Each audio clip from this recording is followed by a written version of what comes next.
मूल अधिकार के समाप्त होने के बाद आज हम पढ़ेंगे भारत के संविधान के भाग 4 में उपस्थित राज्य के नीति निर्देशक तत्व। इसको इंग्लिश में directive principles of state policy कहते हैं, DPSP शॉर्ट में। तो सबसे पहले देखेंगे कि DPSP है क्या।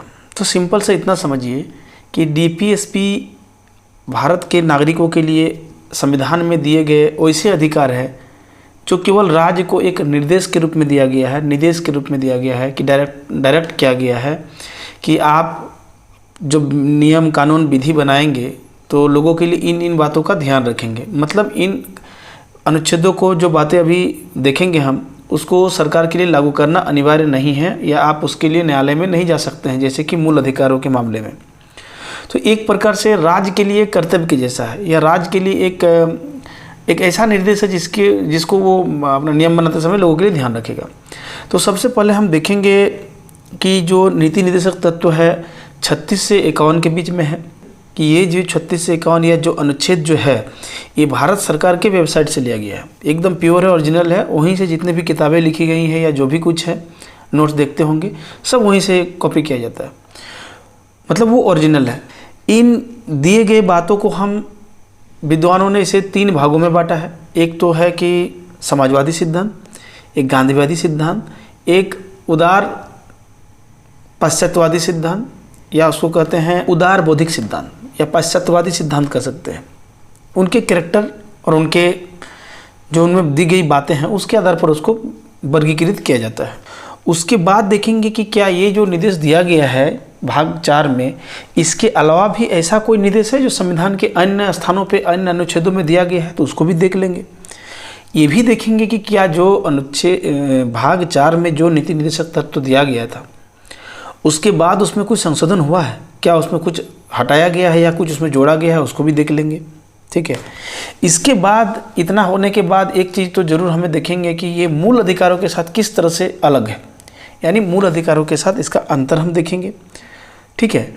फिर अंतर देखने के बाद हमको ये समझ में आ जाएगा कि DPSP वास्तव में क्या है, तो उसकी उपयोगिता क्या है, उसकी महत्व क्या है, ठीक है, उनकी प्रासंगिकता क्या है, जो कही एक ही बात, वो देख लेंगे। फिर भारत सरकार ने उसके क्रियान्वयन के लिए, उसे लागू करने के लिए क्या कोई कानून वगैरह बनाया है जो इन बातों को, जो संविधान निर्माताओं ने कहा था, निर्देश दिया था कि आप ऐसा आपका करना कर्तव्य होगा, आप इन चीज़ को ध्यान रखें, तो क्या सरकार ने ऐसा कुछ किया, उसको हम देखेंगे। यानी नीति निर्देशक तत्वों का क्रियान्वयन देखेंगे। उसके बाद इस क्रियान्वयन के क्रम में क्या ये मूल अधिकारों के साथ कोई टकराता है, तो इस प्रकार से इतना हमें DPSP के बारे में पढ़ना है। तो चलिए हम सबसे पहले देखते हैं कि नीति निर्देशक तत्व जो है इनमें मुख्य बातें क्या है। तो सबसे पहले हम जो देख रहे हैं यहाँ पे, तो ये है आपका अनुच्छेद, सबसे पहला है देखिए 36।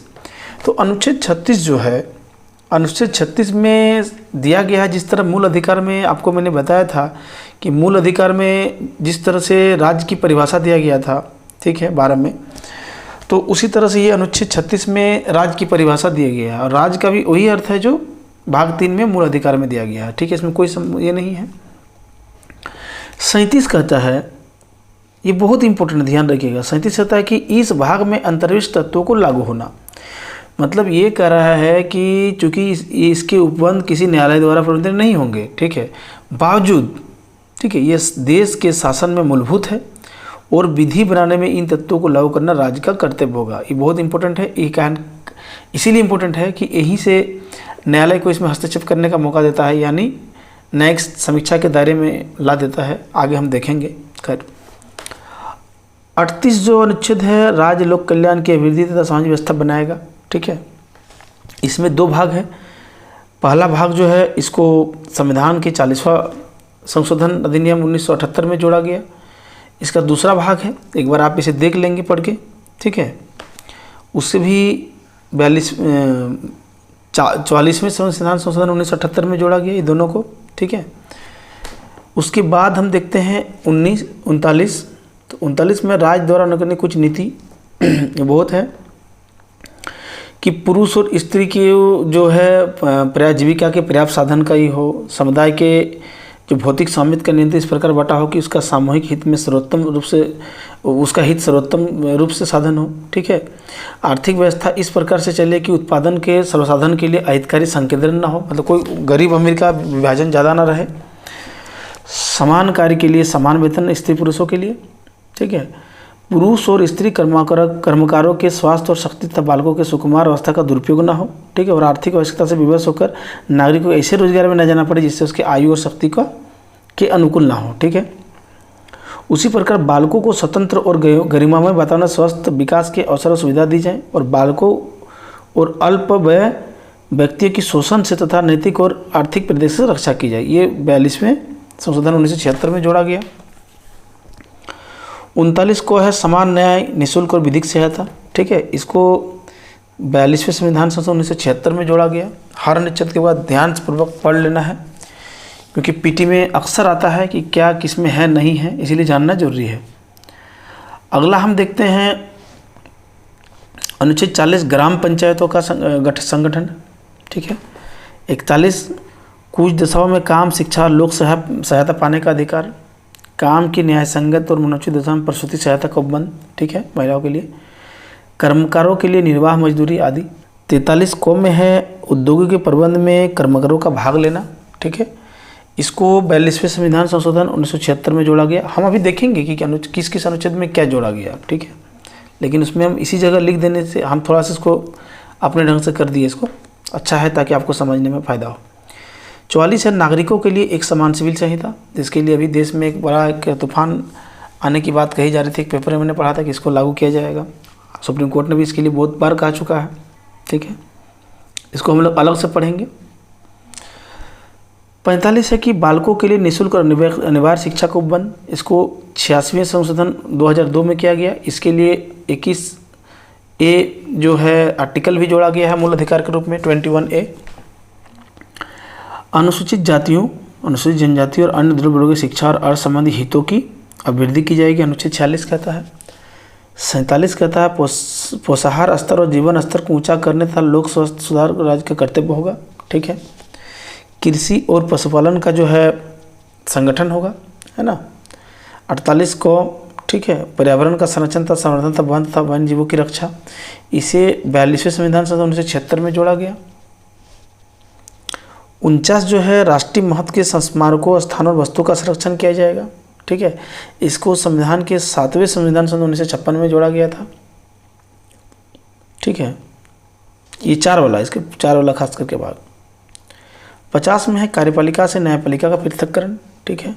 51 जो इस पर ऑलरेडी एक मुख्य परीक्षा में इसी पर एक प्रश्न पूछ चुका है, तो वो क्या है हम देखते हैं कि अंतर्राष्ट्रीय शांति और सुरक्षा की अभिवृद्धि। तो इसके लिए कहा गया है कि पहला कि अंतर्राष्ट्रीय शांति और सुरक्षा की अभिवृद्धि करेगा। ठीक है। राष्ट्रों के बीच न्यायसंगत और सम्मानपूर्वक संबंधों को बनाए रखने का, संगठित लोग एक दूसरे के व्यवहारों में अंतर्राष्ट्रीय विधि और संधि के प्रति आदर बढ़ाने, मतलब हम लोग के लोगों के लिए जिम्मेदारी है। ठीक है। अंतर्राष्ट्रीय विवादों के मध्यस्थ द्वारा निपटारे को प्रोत्साहन देना। ठीक है। हम लोग की विदेश नीति जियो और जिनोदी की रहा है, उसी का ही बात कर रहा है। अब हम देखेंगे जो 51 तक के बाद कि इन अनुच्छेदों को किन किन सिद्धांतों में बांटा गया है। तो पहले देखते हैं हम समाजवादी सिद्धांत है। तो अनुच्छेद जो 38 है, ठीक है, अनुच्छेद 39 है, 39 को है, 41 है, 42 है, 43 है, 43 को है और अनुच्छेद 47, ये जो है समाजवादी सिद्धांत के तहत आता है। ये आपको याद करना है मुख्य परीक्षा के लिए निश्चित रूप से। उसके बाद है गांधीवादी सिद्धांत है। तो उसमें जो अनुच्छेद 40 है, ठीक है, आपने देखा होगा ग्राम पंचायतों का गठन। 43 है, ठीक है, 43B है, ठीक है। उसके बाद 46 है, उसके बाद 47 है, 48 है। अब है उदार बौद्धिक सिद्धांत। ठीक है। इसको पाश्चात्य बौद्धिक सिद्धांत भी कहते हैं, पाश्चात्य सिद्धांत बोलते हैं। समान सिविल संहिता अनुच्छेद 44 है, 45 है, 48 है, 48A है, 49 है, 50 है और 51 है। तो इस प्रकार अनुच्छेदों को एक बार 36 से 51 पढ़ने के बाद सबको इन 3 सिद्धांतों में बांट दिया गया कि किस किस सिद्धांत में कौन पढ़ रहा है, किसके करीब है। ठीक है, अब हम देखते हैं कि अलग अलग संविधान संशोधनों के माध्यम से कौन कौन से निदेशक तत्व जोड़े गए। वो 42वें संविधान संशोधन 1976, तो इसमें अनुच्छेद 39 जोड़ा गया। ठीक है, जैसे बच्चों के स्वस्थ विकास के लिए अवसरों को सुरक्षित करना। अनुच्छेद 39A समान न्याय को बढ़ावा देने के लिए गरीबों को मुफ्त खाने सहित उपलब्ध कराना। 43A औद्योगिक प्रबंधन में श्रमिकों की भागीदारी। अनुच्छेद 48A रक्षा और पर्यावरण को बेहतर बनाना, जंगल और वन्य जीव की रक्षा करना। अगला है 44वें संविधान संशोधन 1978। ठीक है, ये राज्य से अपेक्षा करता है कि वो आय, प्रतिष्ठा और अन्य सुविधाओं के अवसर में असमानता को समाप्त करे। ये अनुच्छेद 38 है। फिर अगला जो है 86वें संविधान 2002, इसमें 6 वर्ष तक के बच्चों को जो निःशुल्क शिक्षा की बात की गई है। अगला सबसे लेटेस्ट 97वें संशोधन 2011 में है। इसमें सहकारी समितियों के स्वैच्छिक गठन, स्वायत्त संचालन, लोकतांत्रिक निमंत्रण तथा व्यावसायिक प्रबंधन को बढ़ावा देने के लिए 43B जोड़ा गया है। 42वें संविधान संशोधन, 44वें, 86वें, ठीक है, और 97, इन 4 बार संशोधन हुआ है। नीति निर्देशक तत्वों में अलग अलग तत्वों को जोड़ा गया है। ये जानना आपका काम है, कई बार देखने से, रटने से ये आपको याद हो जाएगा। अब देखते हैं कि संविधान में क्या इसके बाहर भी, मतलब भाग 4 के बाहर भी कोई निर्देश है जो राज्यों को दिया जाता है और जो कानूनी रूप से, जिसके लिए आप न्यायालय नहीं जा सकते, मतलब निर्देशक तत्व के ही जैसे है। तो एक है सेवाओं के लिए अनुसूचित जाति और जनजातियों के दावे। ठीक है, ये भाग 16 में अनुच्छेद 325 संघ और किसी राज्य के कार्यकलाप से संबंधित सेवाओं और पदों के लिए नियुक्तियां करने में अनुसूचित जातियों और अनुसूचित जनजातियों के सदस्यों के दावे का प्रशासन की दक्षता बनाए रखने की संगति के अनुसार ध्यान रखा जाएगा। मतलब कि उस सेवाओं और पदों के लिए नियुक्ति करने के लिए जो है SC/ST के दावों को ध्यान में रखा जाएगा, लेकिन प्रशासनिक दक्षता उसमें कोई समझौता नहीं होना चाहिए। अगला है, आप देख सकते हैं कि मातृभाषा में शिक्षा। ठीक है, ये भाग 17 में अनुच्छेद 350 को है। ठीक है, इसमें प्रत्येक राज्य और राज्य के भीतर प्रत्येक स्थानीय प्राधिकारी भाषाई अल्पसंख्यक वर्गों के बालकों को शिक्षा के प्रथम स्तर मातृभाषा स्तर का, है ना, मातृभाषा शिक्षा की सुविधाओं की व्यवस्था करने का प्रयास करेगा, यानी मातृभाषा में शिक्षा। तीसरा है हिंदी भाषा का विकास, कि संघ का कर्तव्य होगा कि हिंदी भाषा का प्रसार बढ़ाए, ठीक है, विकास करे, ठीक है, जिससे भारत की जो सामायिक संस्कृति है, कॉम्पोजिट कल्चर है, समन्वित संस्कृति है, उसकी अभिव्यक्ति का वो माध्यम बन सके। ये भाग 17 अनुच्छेद 351। अब हम ये देखते हैं कि वास्तव में मूल अधिकार के साथ ये किस प्रकार से अलग है, क्या अंतर है मूल अधिकारों का नीति निर्देशक तत्व से। तो पहला है कि ये नकारात्मक है ना, मतलब राज्यों के विरुद्ध है कहा जाए तो पहला, ठीक है, और ये क्या है, सकारात्मक है। मतलब ये जो है मूल अधिकार का कोई भी ऐसा कानून का, यदि कोई भी चाहे राज्य कोई गलत ऐसा कानून बना दे जिससे मूल अधिकार बाधित हो, तो वो राज्य के खिलाफ जाता है। यानी राज्य के से सुरक्षा करने के लिए, उसकी मनमानी प्रवृत्तियों से, तानाशाही प्रवृत्तियों से, उनके किसी भी तरह के मनमानी रवैये के खिलाफ आपको सुरक्षा प्रदान करता है, यानी राज्य के विरुद्ध है और ये राज्य के पॉजिटिव है। ठीक है, ये न्यायोचित होते हैं, मतलब इसका उल्लंघन हुआ तब न्यायालय जा सकते हैं, ये न्यायोचित नहीं होते हैं। ठीक है, अब क्यों नहीं होते अभी देखते हैं। ठीक है, अगला है कि इनका देश में लोकतांत्रिक राजनीतिक व्यवस्था की लोकतांत्रिक राजनीति को करता है, और इसमें सामाजिक आर्थिक लोकतंत्र, मतलब ये क्या बोलते हैं, राजनीतिक लोकतंत्र की स्थापना करता है, और ये जो करता है सामाजिक और आर्थिक लोकतंत्र। एक कानूनी रूप से मान्य है, और ये क्या है, नैतिक और राजनीतिक मान्यता है कि राज्य को यदि लगेगा तो वो करेगा। ठीक है, अगला है कि ये व्यक्तिगत कल्याण को प्रोत्साहन देते हैं, मतलब व्यक्तिगत अधिकारों को ज़्यादा महत्व दिया जाता है मूल अधिकारों में, ठीक है, लिबर्टी को, और ये समुदाय के कल्याण को प्रोत्साहित करते हैं, नो डाउट। इनको लागू करने के लिए विधान की आवश्यकता नहीं है, मतलब कोई अलग से कानून बनाने की जरूरत नहीं, वो स्वतः लागू है मूल अधिकार। लेकिन इसके लिए क्या है कि लागू करने के लिए विधान की आवश्यकता होगी, स्वतः लागू नहीं है। न्यायालय में आप जाएंगे मूल अधिकारों के हनन में, तो न्यायालय उसे देखने के लिए बाध्य है और यदि कोई ऐसा विधि जो मूल अधिकारों का हनन करता है, तो उस विधि को गैर संवैधानिक या अवैध घोषित कर देगा कोर्ट। ठीक है, निदेशक तत्वों का उल्लंघन करने पर ऐसा कोई विधि असंवैधानिक या अवैध घोषित नहीं हो सकता, क्योंकि इसकी वैधता ही इतना है कि राज्य के लिए डायरेक्टिव है, ये उनके लिए अनिवार्य नहीं है। ठीक है, तो अब हम यहाँ देखें कि एक इम्पोर्टेंट चीज़ यहाँ पे आप देखें कि ये गैर न्यायोचित होते हैं। तो ये फिर गैर न्यायोचित है तो क्या फ़ायदा, क्यों नहीं संविधान निर्माताओं ने इसको मूल अधिकार की तरह ही लागू किया? तो उसके पीछे उस समय के कारण रहे हैं। पहला कारण कि उस समय लागू करने के लिए देश में जो है ना पर्याप्त वित्तीय संसाधन नहीं था। ठीक है, देश के पास बहुत ही पैसों की कमी थी, वित्त की कमी थी। दूसरा कारण था कि देश उस समय व्यापक पिछड़ेपन का शिकार था। ठीक है, और देश में इतनी डाइवर्सिटी, इतनी विविधता थी कि उसको लागू करने में बहुत दिक्कत होती। फिर संविधान निर्माताओं को लगता था कि चूँकि भारत अभी भी आज़ाद हुआ है, तो स्वतंत्र भारत के नए निर्माण के लिए उसको कई तरह से भारों से, दबावों से मुक्त रखना था ताकि देश विकास कर सके। और साथ ही जो घरेलू और विदेशी नीतियों में एक अस्थायित्व है कि मान लीजिए इन सारे चीज़ों में इतना दबाव घरेलू नीति में ही बढ़ जाए तो विदेश नीति कैसे स्वतंत्रपूर्वक वो करता। तो कहने का मतलब घरेलू विदेशी नीतियों में अस्थायित्व लाने के लिए, उसमें निरंतरता बनाए रखने के लिए इसको न्यायोचित नहीं किया, इसीलिए इसको गैर न्यायोचित ही रखा। अब हम देखते हैं नीति निर्देशक तत्व की विशेषताएं, महत्व, उपयोगिता, प्रासंगिकता, जो कह लीजिए। तो उसमें सबसे पहली बात है कि नीति निर्देशक तत्व के लिए क्या है कि यह राज्य के लिए नीतियाँ और कानून को प्रभावी बनाने में ध्यानाकर्षण करता है। ठीक है, क्योंकि अनुच्छेद 37 अभी हमने पढ़ा था, उसमें साफ कहा गया था कि निर्देशक तत्व देश के शासन में मूलभूत है और विधि बनाने में इन तत्वों को लागू करना राज्य का कर्तव्य होगा। ठीक है, तो कहने का मतलब है कि ये जो बात है, राज्य को एक नैतिक दायित्व सौंपता है। कोई भी लोकप्रिय सरकार जो होगी, कोई भी विधि या कानून बनाते समय निर्देशक तत्वों की अवहेलना नहीं कर सकता है। ठीक है, क्योंकि चुनाव में उसे मतदाताओं का सामना करना पड़ता है, उसे वोट भी चाहिए। ठीक है, तो और साथ ही विपक्ष भी जो होता है इन मुद्दों को, विकास के मुद्दों को, इनकी बात, बहुत सारी बातों को उठा करके उसे एक दबाव बना सकता है।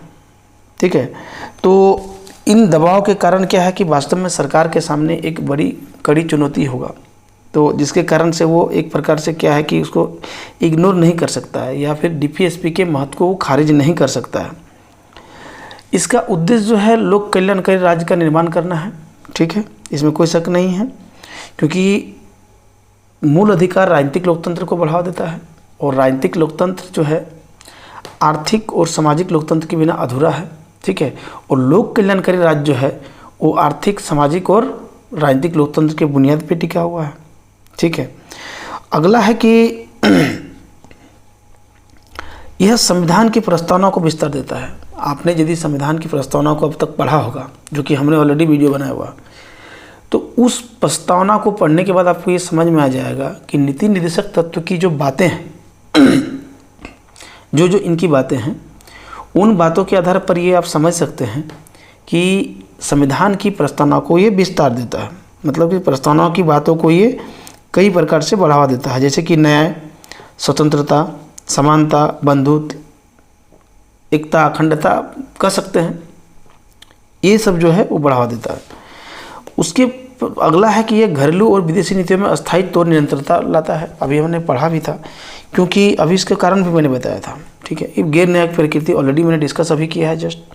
ठीक है, ये इनकी उपयोगिता कहिए, विशेषता या महत्व जो भी कहिए, प्रासंगिकता कहिए। अब अगला हम देखेंगे कि सरकार ने निर्देशक तत्वों के क्रियान्वयन के लिए क्या क्या किया है। तो इसमें प्रश्न आ सकता है, तो उसमें बहुत सारा क्रियान्वयन है। कुछ को आपको याद रखना है। किसी के देश के विकास के लिए योजना आयोग की स्थापना किया। ठीक है, वर्तमान में वो नीति आयोग कहलाता है, आपको पता होगा। सभी राज्यों ने भूमि सुधार कानून पारित किया, इस बात से आप अनभिज्ञ नहीं हैं। ठीक है, जैसे मजदूरी के लिए न्यूनतम मजदूरी दिन 1948, बोनस, ठेका, बाल श्रम, ठीक है ना, बाल श्रम, बंधुआ मजदूरी, कारखाना अधिनियम, खान अधिनियम, इन सभी कानून के माध्यम से नीति निर्देशक तत्वों का क्रियान्वयन हुआ है। महिलाओं के लिए जैसे कि प्रसूति सुविधा अधिनियम 1961, समान पारिश्रमिक अधिनियम, ये पारिश्रमिक होगा, अधिनियम 1976। उसी प्रकार के देश के वित्तीय मामलों में 14 प्रमुख बैंकों का राष्ट्रीयकरण, जीवन बीमा का राष्ट्रीयकरण। ठीक है, उसी प्रकार विधिक सेवा प्राधिकरण है ना, 1987 बनाया नालसा। गांव के विकास के लिए ग्रामीण खादी बोर्ड की स्थापना, ठीक है ना, सामुदायिक विकास कार्यक्रम, पर्वत क्षेत्र विकास कार्यक्रम, सूखा संवाद क्षेत्र कार्यक्रम, एकीकृत ग्रामीण विकास सेवा, मनरेगा, ठीक है। फिर पर्यावरण के लिए वन्यजीव संरक्षण अधिनियम 1972, राष्ट्रीय वन नीति 1988, ये सब। कृषि में सिंचाई, खाद, बीज, पशु चिकित्सा, ये सब। पंचायती राज के लिए त्रिस्तरीय पंचायती व्यवस्था। शैक्षिक संस्थानों में, सरकारी नौकरियों में अलग और अन्य जगहों में क्या है कि SC, ST, आर्थिक रूप से कमजोर वर्गों को आरक्षण। अस्पृश्यता के लिए अलग से कानून। अनुसूचित जाति जनजाति तथा नियंत्रण अधिनियम 1979 बनाया गया, ठीक है। फिर अनुसूचित जाति और जनजाति के लिए अलग अलग राष्ट्रीय आयोग, पिछड़े वर्ग के लिए राष्ट्रीय आयोग, अल्पसंख्यक आयोग, राष्ट्रीय महिला आयोग, ठीक है। और इसी प्रकार प्राथमिक स्वास्थ्य केंद्र, सार्वजनिक स्वास्थ्य केंद्र, बड़े बड़े अस्पताल। गायों और दुधारू पशुओं के काटने पर प्रतिबंध, आपको पता होगा कई राज्यों में लागू है। गुटनिरपेक्षता की नीति और पंचशील की नीति, ये भी अनुच्छेद 51 को फॉलो करता है ताकि अंतर्राष्ट्रीय शांति और सुरक्षा को बढ़ावा मिल सके, ठीक है। तो इन सारे क्रियान्वयन के क्रम में कई बार क्या हुआ कि मूल अधिकारों के साथ टकराव भी हुआ। आइए हम देखते हैं। मूल अधिकारों और नीति निर्देशक तत्वों में टकराव जो है 4 चरणों में हम देखेंगे। वास्तव में जो भारत के स्वतंत्रता के बाद से ही मूल अधिकारों और जो नीति निर्देशक तत्वों में है उसमें टकराव की स्थिति शुरू हो गई थी, ठीक है। और इसको हम लोग देखेंगे कि किस प्रकार से ये हुआ। वास्तव में जो मूल इन दोनों के बीच में टकराव का कारण क्या है कि एक तो मूल अधिकारों को हम न्यायालय में जा करके हम मांग सकते हैं, न्यायालय के द्वारा लागू किया जा सकता है, ठीक है, उल्लंघन होने पर। और नीति निर्देशक तत्वों को नहीं है, यानी वो गैर न्यायिक है।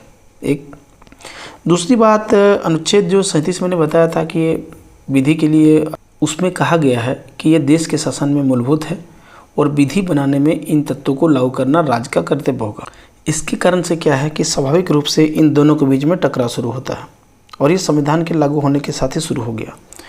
पहला टकराव जो आया चंपाकम दोराई राजन मामले 1951 में हुआ, ठीक है। टकराव की स्थिति में मूल अधिकार अधिक प्रभावित होगा। सुप्रीम कोर्ट ने कहा कि यदि इन दोनों के बीच में टकराव होता है तो उसमें मूल अधिकार ज़्यादा प्रभावी होंगे, ठीक है, और नीति निर्देशक तत्व को इसके पूरक के रूप में कार्य करना होगा। मतलब मूल अधिकार को DPSP की तुलना में ज़्यादा प्रभावी बनाया गया। ये भी कहा कि संसद संविधान संशोधन करके मूल अधिकारों में संशोधित कर सकती है। इसी क्रम में सरकार ने प्रथम संशोधन 1951, फिर 4th संशोधन में और 17वें संशोधन में कुछ सुधार किया, कुछ सुधार के माध्यम से निर्देशों को लागू किया।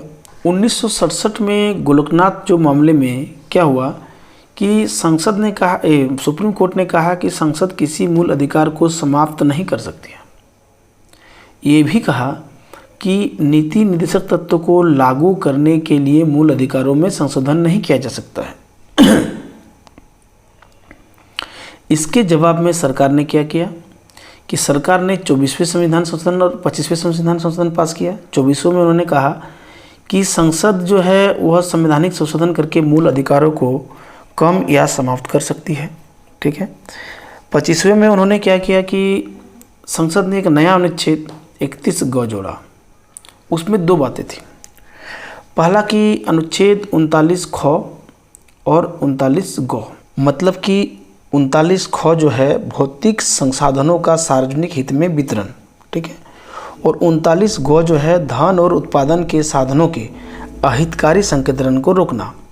तो इन 2 अनुच्छेद में जो दिए गए, यानी ये समाजवादी तत्व है, इनको लागू कराने वाली यदि कोई भी विधि होगा, किसी भी विधि को इस आधार पर अवैध नहीं घोषित किया जा सकता है कि वह अनुच्छेद 14, ठीक है, 14, 19 और 31 का उल्लंघन करता है।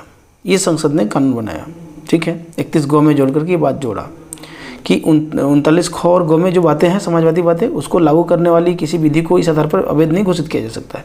क्योंकि ध्यान रहे कि ये जो मैंने जो दोनों ख और ग का बात बताया अभी आपको, ये कहीं ना कहीं मूल अधिकार को 14 विधि के समक्ष समता और अभिव्यक्ति की स्वतंत्रता और संपत्ति का अधिकार 31, इनका उल्लंघन करता है। आप देखिएगा ध्यान से। तो लेकिन उन्होंने उसको 31 ग में जोड़ दिया, ठीक है, क्योंकि 31 ग खुद ही मूल अधिकार था। खैर, फिर कहा कि ऐसी नीति को प्रभावी बनाने वाली किसी भी विधि को, मतलब यदि कोई नीति निर्देशक तत्व को संशोधन करके कोई कानून बनाता है या मूल अधिकार में उसको तब्दील करता है, तो उस विधि को न्यायालय में चुनौती नहीं दी जा सकती, मतलब कि उसे न्यायिक समीक्षा के दायरे में नहीं ला जा सकता है। देखते हैं इसके अगेंस्ट में कोर्ट क्या करती है। तो केशवानंद भारती केस में, जिसमें मूल ढांचे का प्रतिपादन भी किया गया था, इसमें क्या किया कि अनुच्छेद 31 गौ के पहले प्रावधान को संवैधानिक और वैध तो माना, मतलब कि आप देख सकते हैं ये ख और गौ में दिए गए किसी विधि को अवैध नहीं घोषित किया जा सकता, इसको मान लिया, कोई दिक्कत नहीं। लेकिन गौ के दूसरे प्रावधान, ठीक है, उसको असंवैधानिक और अवैध घोषित कर दिया गया, क्योंकि उन्होंने कहा कि न्यायिक समीक्षा जो है संविधान की मूल विशेषता है, यानी मौलिक ढांचा है, ठीक है। फिर इसके बाद सरकार ने क्या किया, तो सरकार ने 31 गौ की पहली व्यवस्था को एक, मतलब कि जो 39 ख और ग जो था, ठीक है, 39 ये ख और ग, तो पहली व्यवस्था के प्रावधानों को और विस्तारित कर दिया और इसमें सभी निदेशक तत्वों को शामिल कर लिया गया, ठीक है। मतलब कि सरकार ने, संसद ने प्राथमिक निदेशक तत्वों को जो है उसकी प्राथमिकता जो है मूल अधिकारों के ऊपर कर दिया। मतलब कि निदेशक तत्वों की प्राथमिकता और सर्वोच्चता को मूल अधिकारों जैसे कि अनुच्छेद 14, 19 और 31 पर प्रभावी बनाया गया, ठीक है। आगे देखते हैं फिर आगे कोर्ट क्या करता है। तो मिनर्वा मिल्स मामले 1980 में क्या किया कि जो 42वें संविधान संशोधन 31 गौ की जो पहली व्यवस्था थी, उसकी जो प्रावधानों को जो अभी उन्होंने विस्तारित कर दिया था, सारे निदेशक तत्वों को उसमें शामिल कर लिया था, उस विस्तार को जो है, जो विस्तार के भाग को असंवैधानिक और अवैध घोषित कर दिया कोर्ट ने। लेकिन इसमें दो बातें, अनुच्छेद 14 और 19 द्वारा स्थापित जो मूल अधिकारों को 39 ख और ग के अधीनस्थ माना, ठीक है। और साथ ही देखा जाए तो कुल मिला के मिनर्वा मिल्स मामले में ये बात अब तक उभर के सामने आ चुका था कि वास्तव में जो फंडामेंटल राइट है, मूल अधिकार है, और डीपीएसपी निदेशक तत्व जो है संविधान में संतुलन के सिद्धांत पर आधारित है, एक दूसरे पर आश्रित है, एक दूसरे के समन्वय पर आधारित है। कुल मिलाकर यदि हम निष्कर्ष देखें कि आज की स्थिति में मूल अधिकार और डीपी निदेशक तत्व दोनों के बीच में क्या संबंध है, तो वर्तमान स्थिति ये है कि मूल अधिकार निदेशक तत्वों पर उच्चतर है, मूल अधिकार ज़्यादा प्रभावी है, और संसद चाहे तो निदेशक तत्वों को लागू करने के लिए मूल अधिकारों में संशोधन कर सकती है, ठीक है। लेकिन इसमें मूल ढांचा प्रभावित, संविधान की जो मौलिक ढांचा है वो प्रभावित नहीं होगा, जो 1973 में केशवानंद भारती केस में दिया था। तो इस प्रकार से ये है डीपीएसपी निदेशक तत्व। इतना में आपको निश्चित रूप से समझ में आ गया है। अगला वीडियो में जब इस पर जितने भी प्रश्न आए हैं उसका समाधान फ्रेमिंग करते हुए उसको आंसर राइटिंग भी बताया जाएगा। तब तक के लिए धन्यवाद।